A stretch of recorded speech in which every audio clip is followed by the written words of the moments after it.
It's my job and my pleasure to welcome everybody and introduce our speakers. So hi, welcome everybody to the Digital Creativity Labs lecture series. I'm Sebastian Dieterding, one of the senior research fellows of the Digital Creativity Labs. And today I'm introducing to you Alena Denisova, who probably needs no introduction for quite many of you still. She's a lecturer in computer science at City University of London and well known for her work on player experience, especially measuring player experiences like uncertainty, challenge, or adaptive difficulty. So basically, if in player experience research you find any kind of scale that is actually well developed and validated and named after cute puppy, then it's probably Alena's work.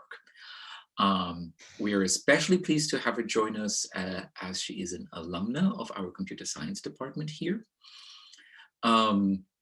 I'll leave it to her to introduce the topic of our talk. Before we start, just some logistics. After the talk, we will have a Q&A session. For that, you can use the little Q&A bit in the Zoom menu at the bottom right to ask questions. I will field them to Alena. And yeah, we will end this lecture at around 2:25. And with that, yeah, please virtually join me in welcoming Alena. And Alena, take it away. Thank you, Sebastian. That's a nice introduction. Right, hello everyone. Some of you may remember me, some of you may not have. I haven't had the pleasure to meet yet, but I'm sure at some point we might even meet in person whenever that may be. But otherwise, for now, so this is my 25-minute talk about a recent research that I did with my colleagues in Aalto University, some of whom you may also have heard of, Elisa Mekler and Julia Bob, as well as one of my master students at City University, who also was involved in this work as well. So what is this talk about? The title of the paper that we presented at CAI recently, which was the summary of our research, is whatever you see here. So whatever the emotional experience, it's up to them. Insights from designers of emotionally impactful games. So before I begin this talk, I will have a small introduction about myself, although Sebastian did a pretty good job already. So yes, I am indeed an alumni of York University of York. I did my undergrad, master's and PhD in there, and my supervisor during my PhD was Paul Keynes, who you all should know by now. So the topic of my dissertation was about the perception of dynamic difficulty adjustment and kind of placebo effect that surrounds that kind of particular feature in games, and whether presenting this feature to the players has an effect, the way that you present this feature to the players and what way you instruct the players, whether that would have an effect on how people perceive dynamic difficulty adjustment. So that's what I did back in 2013/16. Then I was an associate lecturer in Swansea. In 2019, I became a City University lecturer here in London, and I'm still there, still trying to make sense of adult life at this stage in life. So in general, as Sebastian said, I am interested in studying experiences of players, and that's kind of my main line of work. And this is what I have been doing in recent years, looking at what kind of experiences video games can afford. And we know that there are a range of different experiences that video games can afford. And a lot of these experiences are particularly emotionally challenging or emotionally impactful experiences that video game players have as a result of playing games.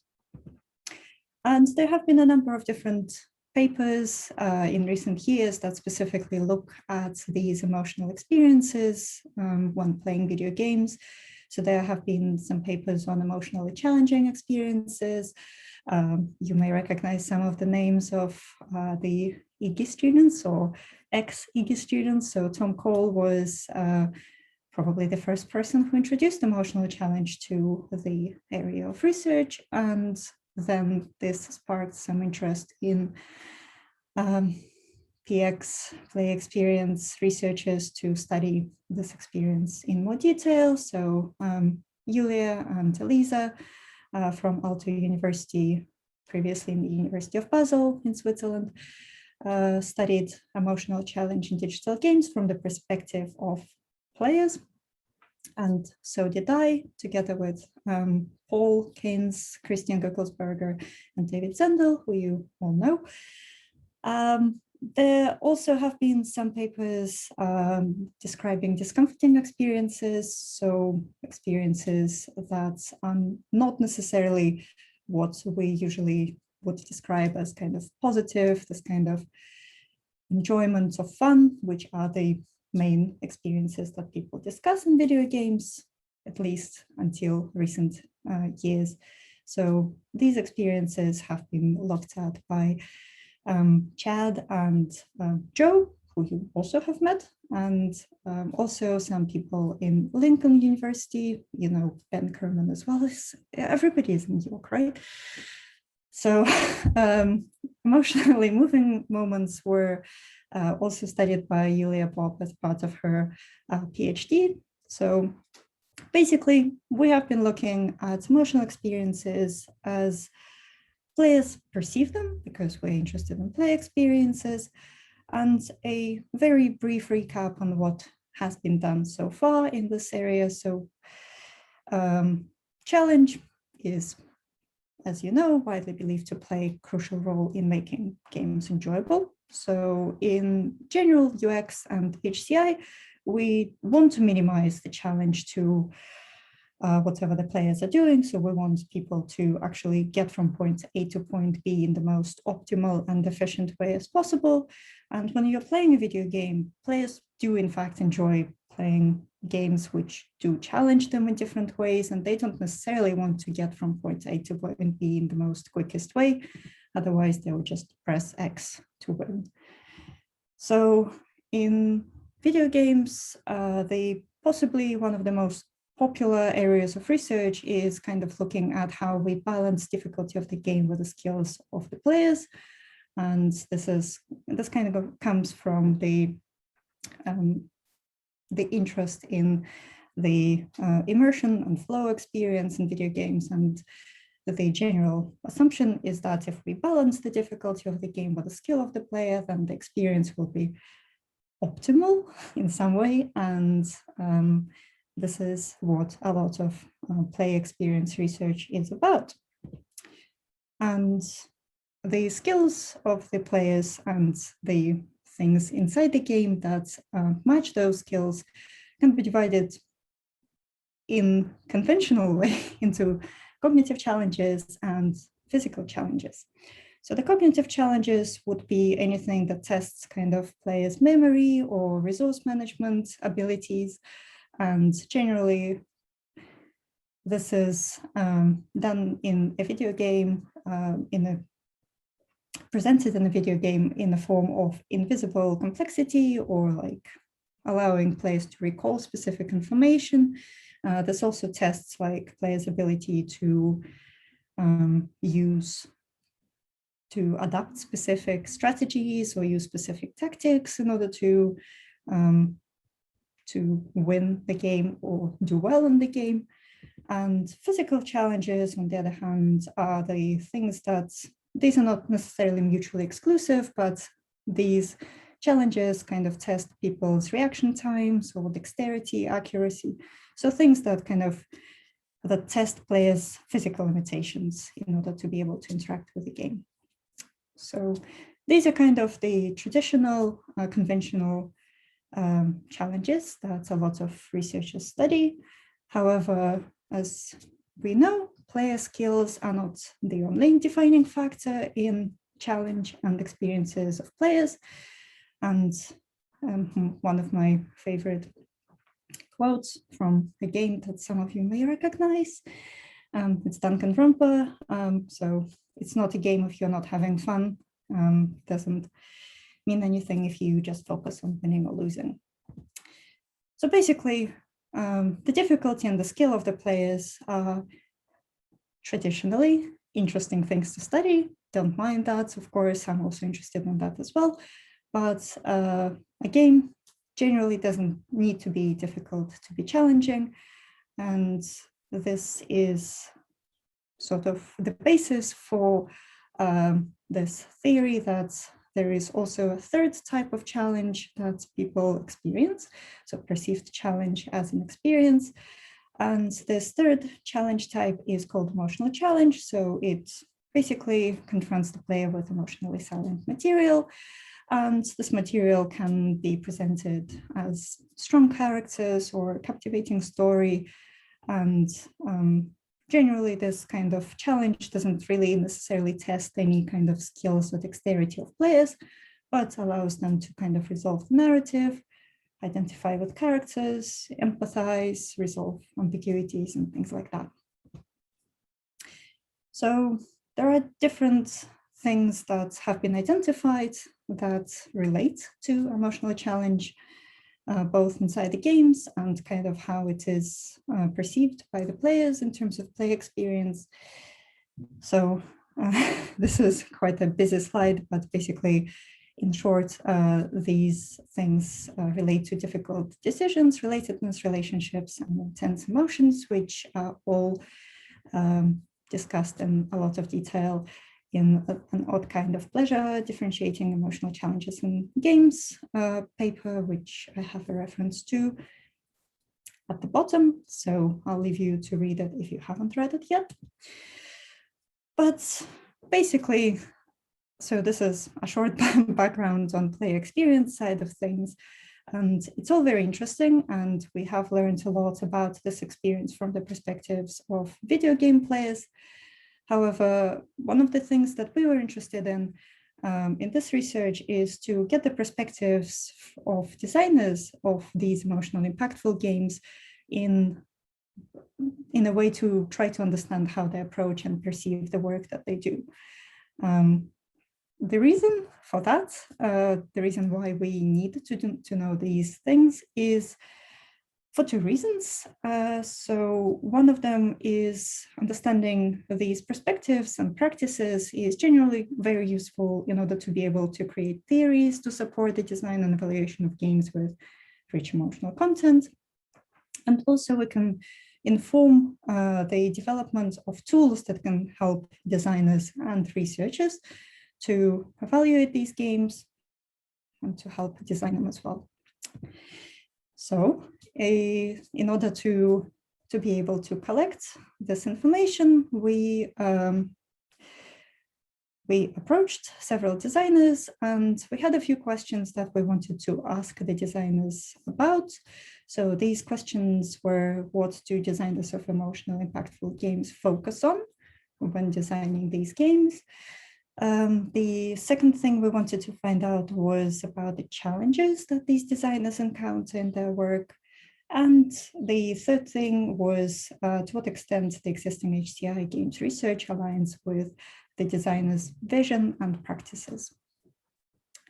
So those were the key questions that we wanted to ask.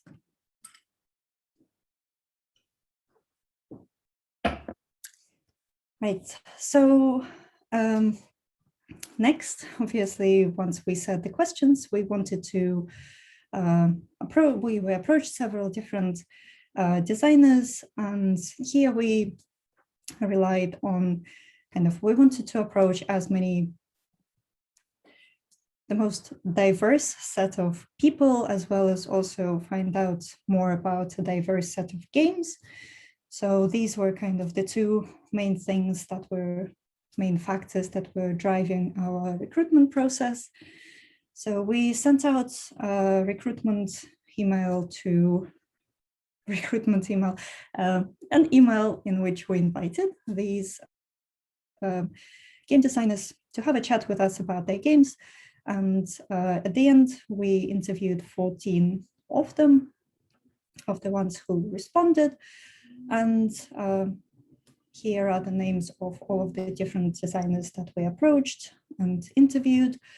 And the games that they created varied quite a lot in this style and the kind of the sort of emotions that they were trying to evoke in the players. So some of these may be familiar to you. For example, Doki Doki Literature Club was quite a popular one. You might have seen Old Man's Journey as well, but some of them are a little bit more obscure.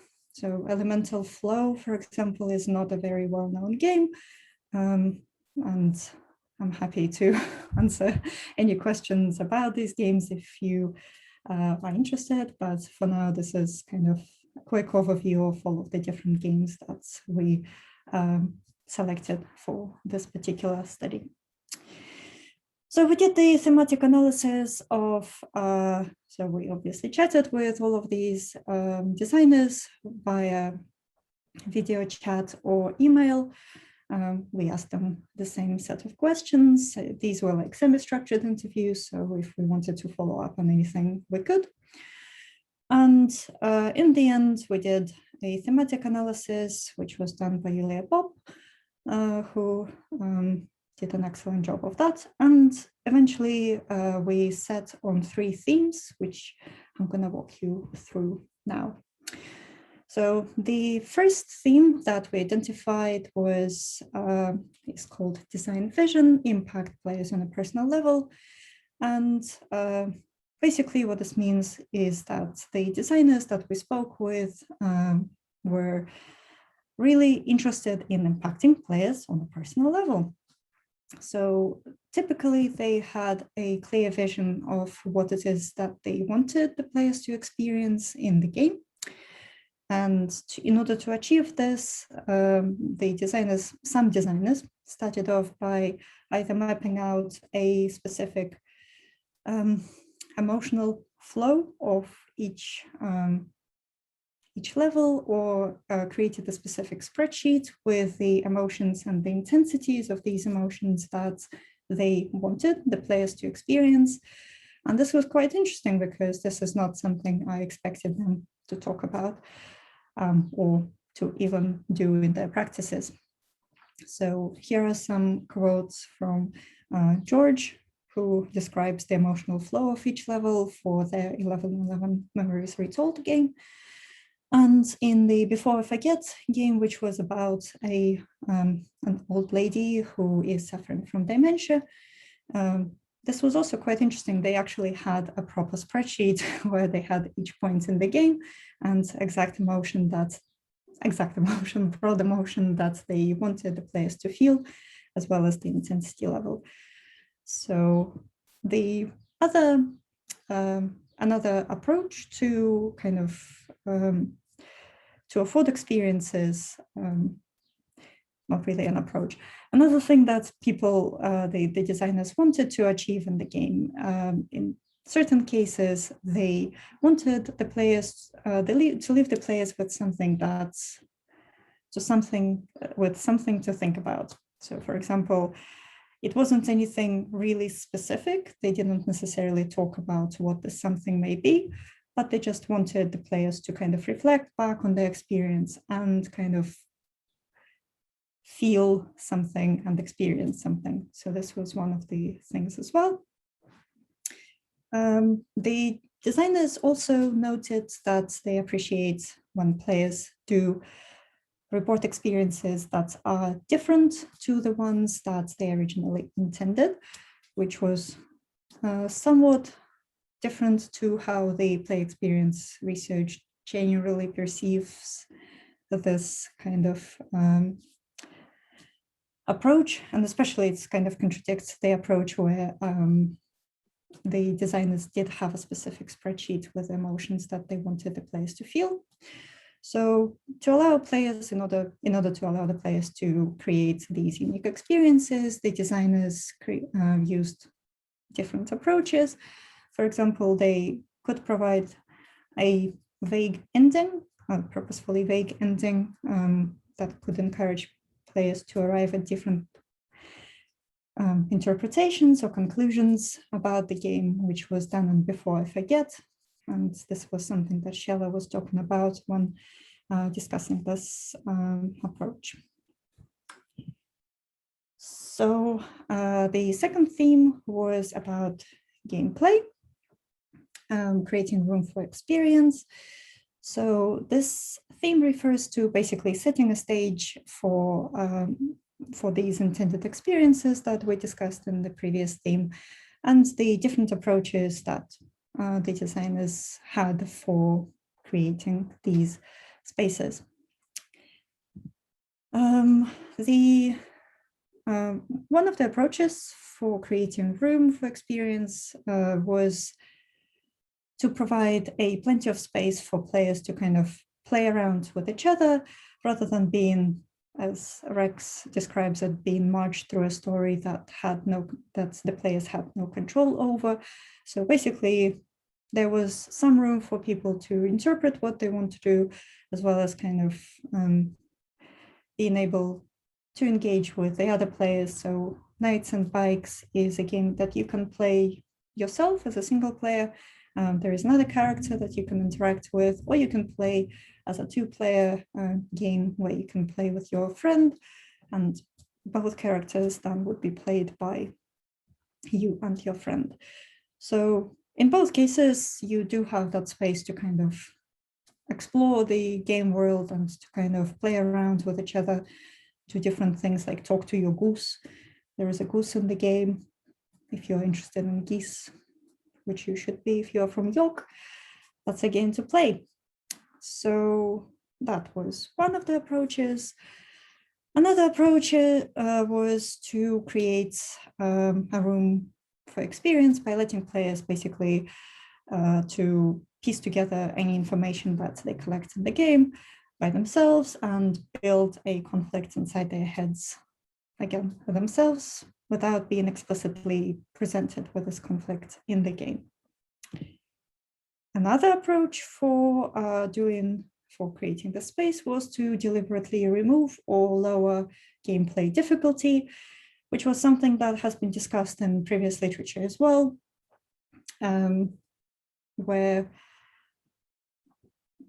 so a little bit more on that a bit later, but basically one of the main things that play experience research that studies emotional challenge has been discussing is whether emotional challenge and physical and cognitive challenges can be mutually exclusive, or whether they are not mutually exclusive. So this is actually quite an interesting point, because a lot of different researchers, a lot of different designers did explicitly say that they wanted to minimize the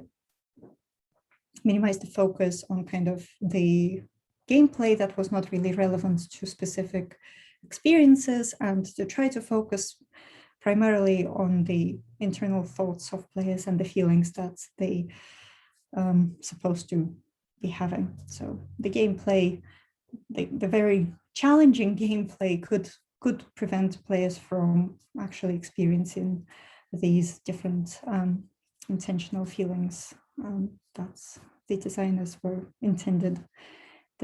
intended for them to feel.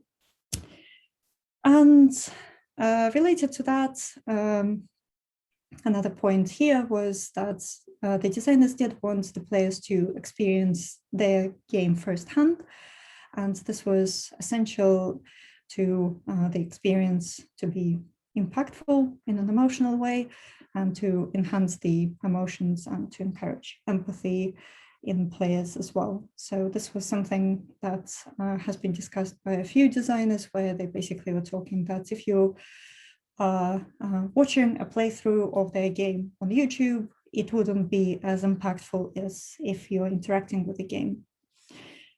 So that was one of the approaches. Third theme and last theme is called experiential fine-tuning.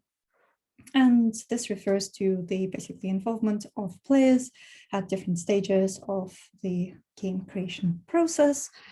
And play experience obviously plays a significant role in the development of emotionally impactful games, as the name suggests. And in order to facilitate this, the designers do shape and attend to these experiences throughout the whole process. However, this maybe perhaps not the whole process. So one of the interesting things that we found here was that when testing specific parts of the game early on in the process, so at the very beginning, when the story was still being developed, the designers mainly focused on evaluating whether the players understood what the game was about, so mostly focusing on kind of the narrative and the story that they are presenting rather than the actual emotional experience.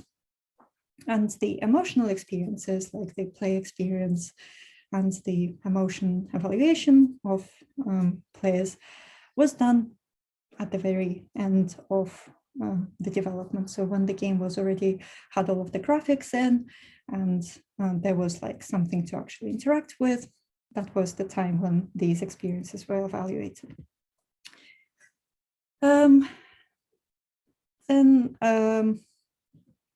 Okay, so the designers typically gathered these insights from the players through interviews or observations. So they would typically invite players who they thought were the target audience for themselves, and they would allow them to sit down and play through the game, asking them questions about the narrative or the emotional experiences that they were having, depending on which stage it was. And basically, although evaluation was done by the designers themselves, some of the comments that from the designers were about how difficult it was to collect this kind of information. So for some specific emotions that they were looking at, for example, fear, this was not a tricky kind of emotion to spot when the player is being fearful. However, when certain emotions or certain experiences, like, for example, how mysterious something seems, like Adrian was talking about among the sleep, something mysterious is quite difficult to evaluate, and I'm sure some other experiences are also quite challenging to evaluate as well. And because there hasn't been any particular research or similar ways in which you could evaluate these experiences hasn't been discussed in the past. So this made it quite challenging for the players to, for the designers to evaluate the experiences of these particular emotions. And related to that, if there were no similar games, so if the game was quite unique in a way that it was created, for example, The Longing is basically, not to spoil it for you, but it's basically a game about loneliness. So you have to sit in a room for 400 days and basically do almost nothing. Not to spoil it, so this is pretty much how the game goes, but have a play, it doesn't sound as boring as I described it. But anyway, because the game, like previous games that exist, haven't got any similar kind of experiences, it was quite difficult for the designers to actually evaluate this experience because there wasn't anything that has been experienced or tested before. And often the testing was actually done by the designers themselves. So they did evaluate it from their own perspective before they actually shipped it to the players to evaluate. Right, so I am in my last 3 minutes or so of discussion. So basically, the summary of this is that the interviews that we conducted basically allowed us to understand the intentions of designers of these emotionally impactful games a bit better. And we also wanted to find out what the challenges were, which they encounter in their work. This was also something that we managed to find out. And one of the important findings from this research was basically that we revealed an existing gap between play experience research and the practice of these designers. And there are several suggestions as to what we can do about narrowing this gap down. These are a bit better described in the paper, but I will summarize what we propose as the potential avenues for studying. So from the theoretical point of view, the interesting thing that I mentioned was that the designers did have specific experiences that they wanted players to have, but they also allowed players to have their own interpretation of the game. And there has been some research in the past about interpretive challenge and interpretive and fictional experiences, which the latter one was described by Tom Cole in his recent paper. So basically what we suggested there is that that's one of the things that we could study as player experience researchers, is to kind of basically investigate how these unique interpretations of games are created via the role of interpretive and fictional challenges. Related to that, ambiguity is also kind of an experience that is often discussed at the same time as interpretive experiences, because ambiguity allows for this kind of space for people to think about what it is that they are viewing or experiencing, and potentially have unique experience of whatever they are experiencing. So ambiguity in this case is not related to uncertainty, which is a separate experience that has been studied by quite a few researchers, including Sebastian. And basically, ambiguity has been studied in HCI as a broader kind of experience, as a design source that allows to foster this kind of open interpretation. So a suggestion would be to look at ambiguity in interpretive experiences in games as well.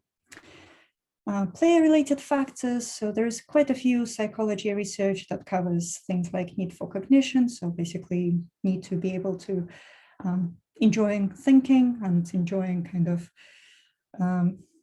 tendency to engage in thinking, and need for affect, which is the same kind of stuff, but with emotional experiences. So basically somebody wanting to, feeling motivated to approach or avoid emotion. The need for closure is kind of the opposite of ambiguity tolerance. So somebody who is interested in having like a very specific answer to their question, or very specific firm answer to everything they experience, would probably have quite a different experience to somebody who is tolerant to ambiguity, so somebody who is open to interpretations. So these kind of player-related factors would be quite interesting to explore in terms of what kind of role they play in shaping these experiences. And finally, the conflict between complex mechanics and emotionally challenging experiences, which is something that has come up in the papers by Tom Cole and Yulia Bopp as well. So basically, whether these are mutually exclusive or not has been kind of studied before, and the conclusion was that these are not mutually exclusive, but a more nuanced kind of evaluation of the connection between the two should be done as well. The final thing, I promise, developing tools. So basically, one of the conclusions from this research was basically we wanted to find out whether there is any kind of tool that we or any other researchers could create in order to help designers in the designing process and in the evaluation of their games. And there are some suggestions as to what kind of tools we could design to help these designers in order to evaluate these sorts of games. And this is something that we actually started working on already. So that's pretty much it. So this was our paper. It was published at CHI. These are my lovely co-authors. They're fantastic. So thank you very much for listening. And I'm happy to take the questions now. Yeah, thanks very, very much for that. And I know how horrible it is to speak into a literal void for like 45 minutes and just assuming that anybody was paying attention.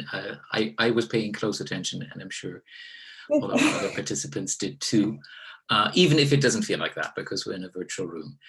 So for everybody else, if you have any questions, please ask them in the Q&A tool. I assume, Sue, you're going to unlock the tool. Yeah, we have the first questions. Lovely.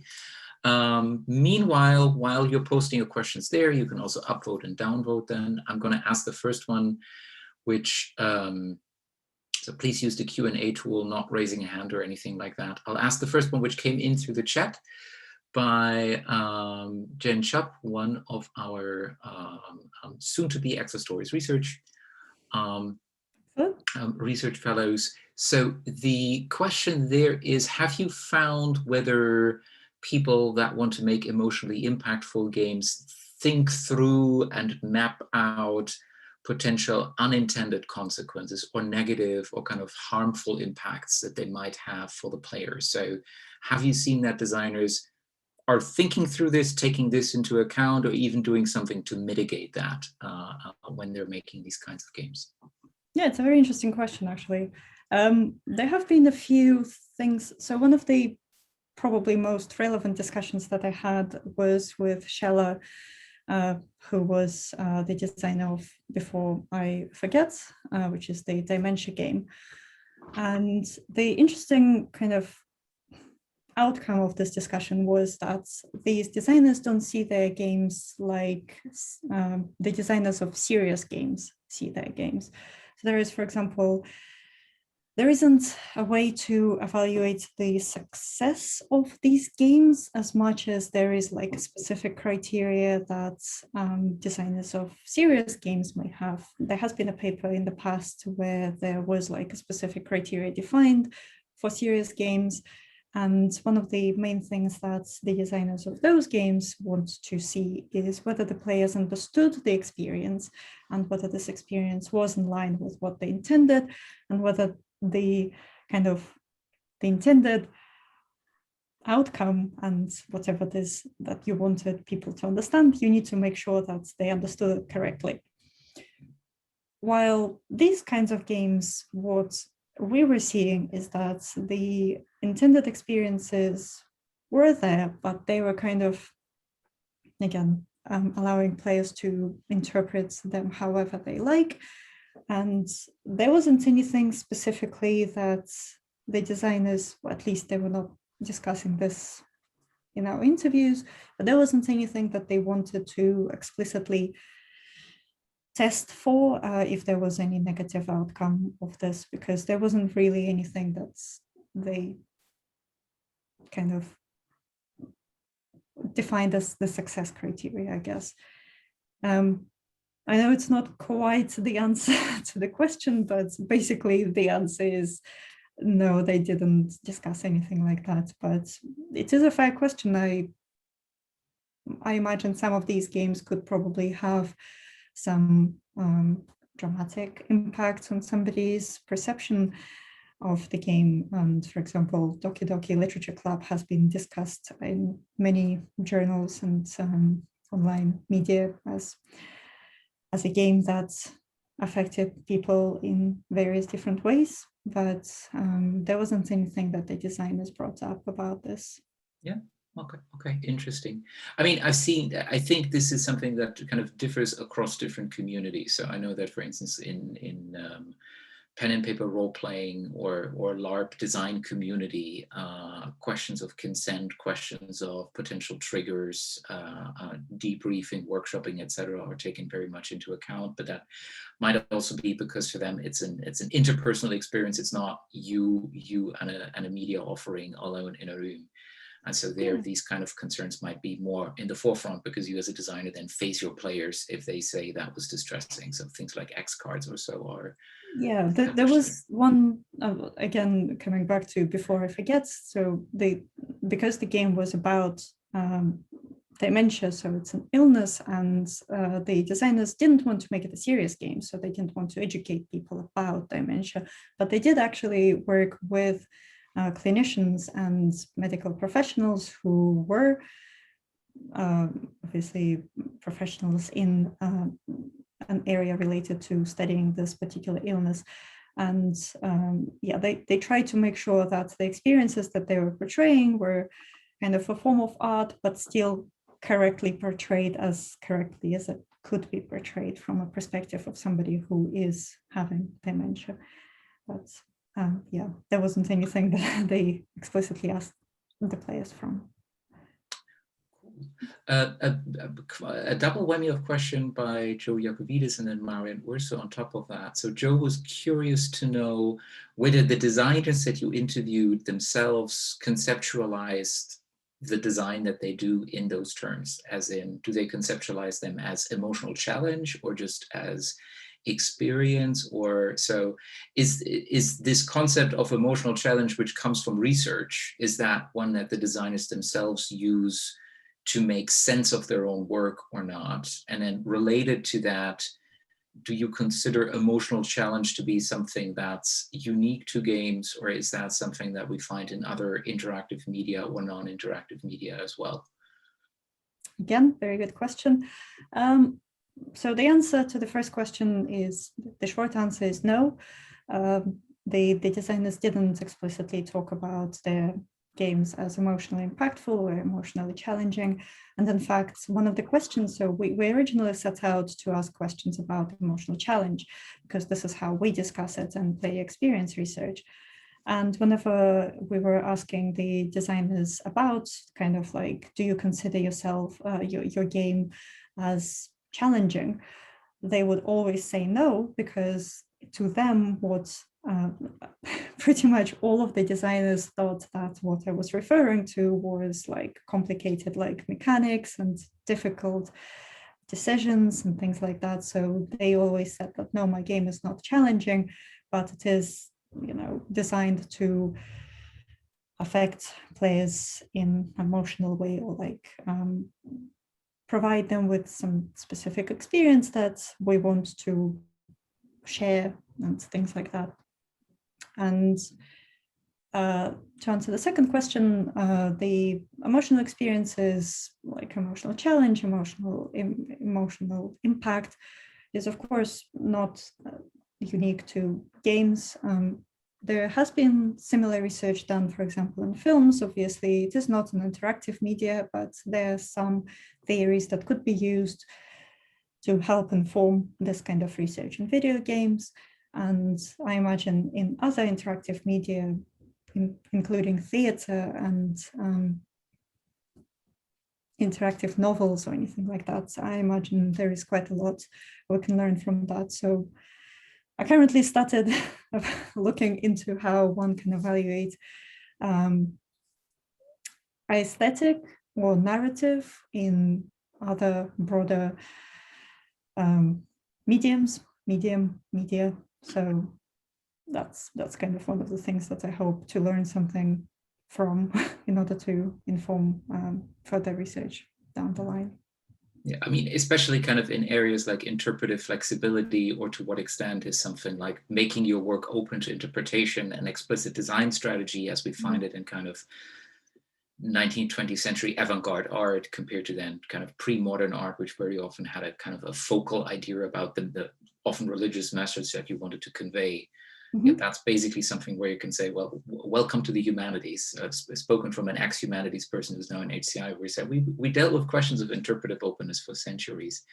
A question on audiences connected to that. So from Nick Ballou, one of our PhD students, to what extent did the designers consider particular kinds of audiences? So to what extent were they, with their games, intentionally targeting people who seek out these kinds of more avant-garde, emotionally challenging games? So kind of, right, the film equivalent, somebody who wants to watch art house movies, or somebody who is in for, right, a challenging kind of high culture novel, or to what extent were they interested in appealing to a broad audience that they then surprise with the emotional kind of payoff that happens later in the game.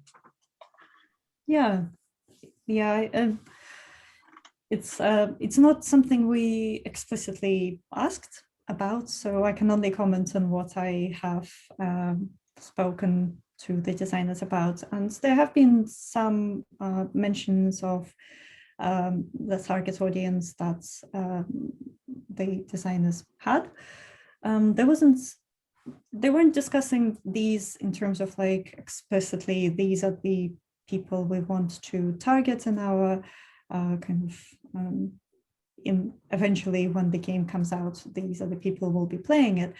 But they did talk about, for example, the different ways in which different audiences reacted to their games. So one of the interesting examples was the Old Man's Journey, where the designer was talking about showing the same game to older population and younger population.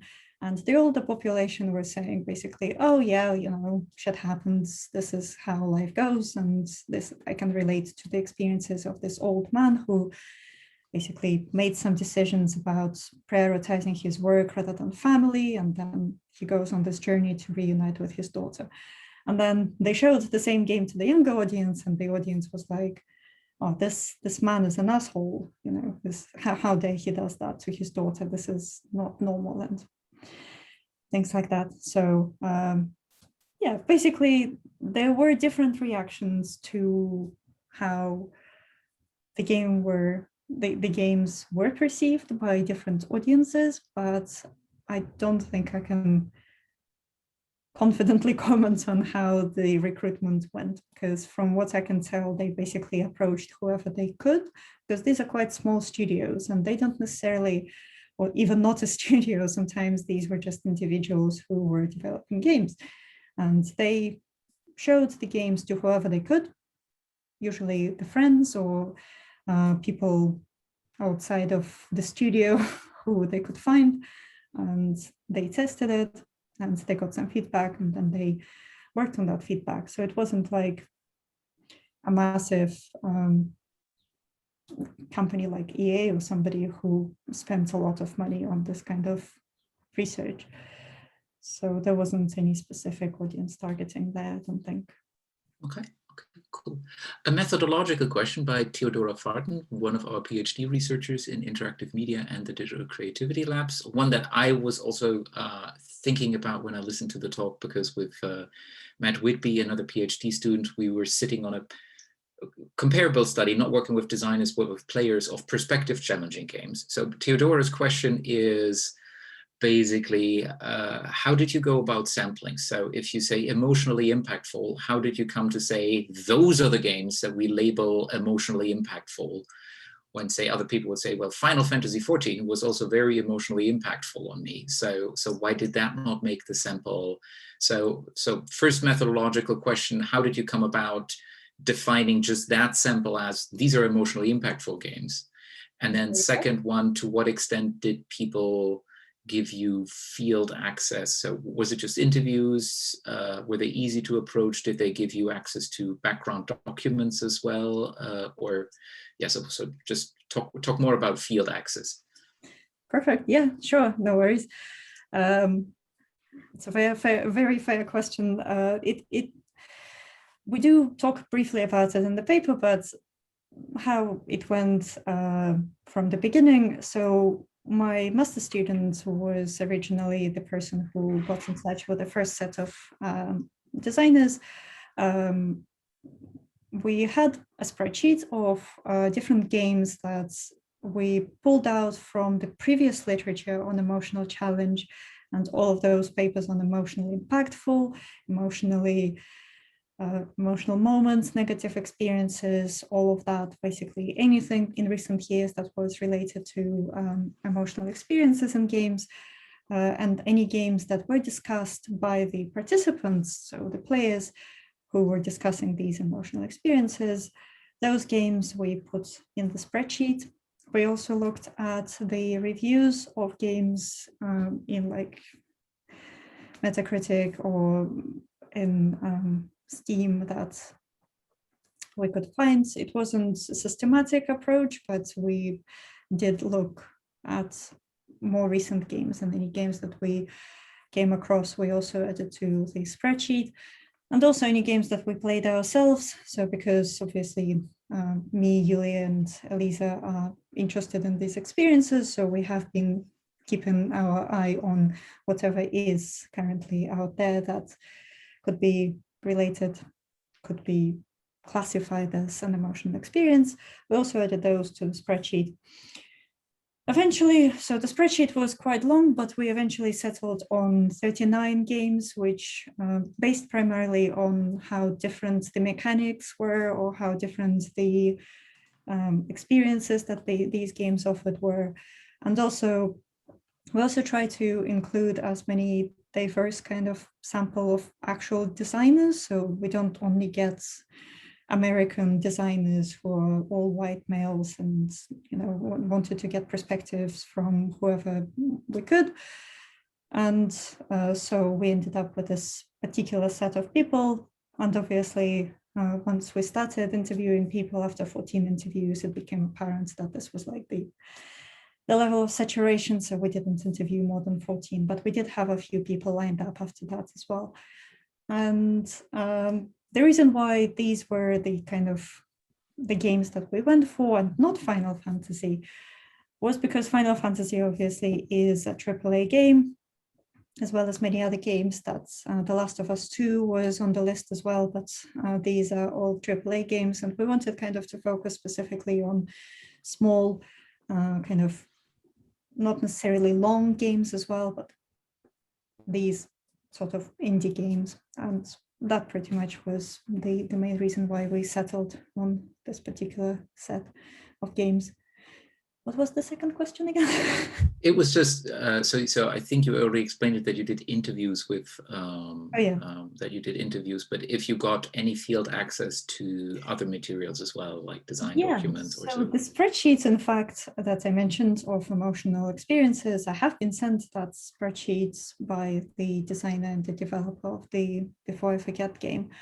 So the designers were like incredibly easy to approach. They were very fun to chat with, and yeah, they were quite happy to share whatever the materials they had if asked. And we do have actually the transcripts of interviews attached to this paper, whoever we could get the consent from, and those people who didn't consent before the Kai deadline didn't get included, as the world goes like this. Fair enough.